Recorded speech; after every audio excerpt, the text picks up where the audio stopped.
चित्तौड़ के राजमहल में उत्सव का माहौल था। महाराज रत्न सिंह अपनी वीरता और न्यायप्रियता के लिए प्रसिद्ध अपनी सुंदर रानी पद्मावती के साथ सुखमय जीवन बिता रहे थे। रानी पद्मावती सिंहल द्वीप की राजकुमारी अपनी अद्वितीय सुंदरता, बुद्धिमत्ता और कला में निपुणता के लिए जानी जाती थीं। उनकी सुंदरता की ख्याति दूर दूर तक फैल चुकी थी। राजमहल में एक विशेष दिन था जब एक संत राघव चेतन राज दरबार में आया। लेकिन संत के भेष में वह एक कपटी जादूगर था। वह चित्तौड़ के वैभव और रानी पद्मावती की सुंदरता से प्रभावित हुआ। उसे वहां से निकाल दिया गया, लेकिन उसने बदला लेने की ठान ली। कुछ समय बाद दिल्ली सल्तनत का क्रूर और महत्वाकांक्षी सुल्तान अलाउद्दीन खिलजी राघव चेतन की बातों में आकर रानी पद्मावती की सुंदरता के बारे में सुनता है। अलाउद्दीन ने निश्चय किया कि वह रानी पद्मावती को किसी भी कीमत पर प्राप्त करेगा। उसने चित्तौड़ पर हमला करने की योजना बनाई। चित्तौड़ पर आक्रमण के लिए तैयार होते समय अलाउद्दीन ने कूटनीति का सहारा लिया। उसने चित्तौड़ के किले के द्वार पर संदेश भेजा कि वह महाराज रतन सिंह से शांति वार्ता करना चाहता है और केवल रानी पद्मावती के दर्शन करना चाहता है। महाराज रतन सिंह ने सभा बुलाई।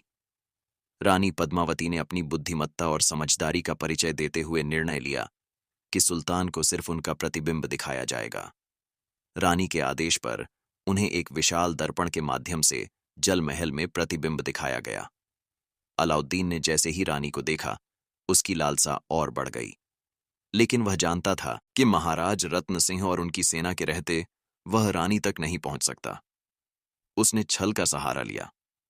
अलाउद्दीन ने महाराज रत्न सिंह को धोखे से बंदी बना लिया और शर्त रखी कि यदि रानी पद्मावती उसके सामने आत्मसमर्पण करेंगी तो वह महाराज को छोड़ देगा। चित्तौड़ में हाहाकार मच गया, परंतु रानी पद्मावती ने हार नहीं मानी। उन्होंने चित्तौड़ के योद्धाओं के साथ एक साहसी योजना बनाई। रानी पद्मावती ने अपनी सहेलियों के साथ अलाउद्दीन के शिविर में जाने का नाटक किया, लेकिन उनके साथ पालकियों में चित्तौड़ के सबसे शक्तिशाली योद्धा छिपे हुए थे। जैसे ही पालकियां शिविर पहुंचीं, योद्धाओं ने अचानक हमला कर दिया और महाराज रतन सिंह को मुक्त करा लिया। इस घटना से अलाउद्दीन का क्रोध चरम पर पहुंच गया। उसने चित्तौड़ पर घोर आक्रमण किया। महीनों तक किले की रक्षा होती रही, लेकिन अंततः चित्तौड़ पर अलाउद्दीन का अधिकार हो गया। जब रानी पद्मावती ने देखा कि अब युद्ध का अंत निकट है, तो उन्होंने अपनी सहेलियों के साथ जौहर करने का निर्णय लिया।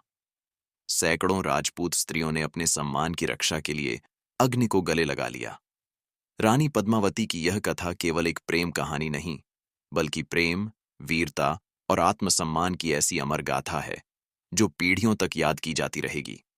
रानी पद्मावती और महाराज रतन सिंह का प्रेम, त्याग और बलिदान हमेशा इतिहास के स्वर्णिम पृष्ठों पर अंकित रहेगा।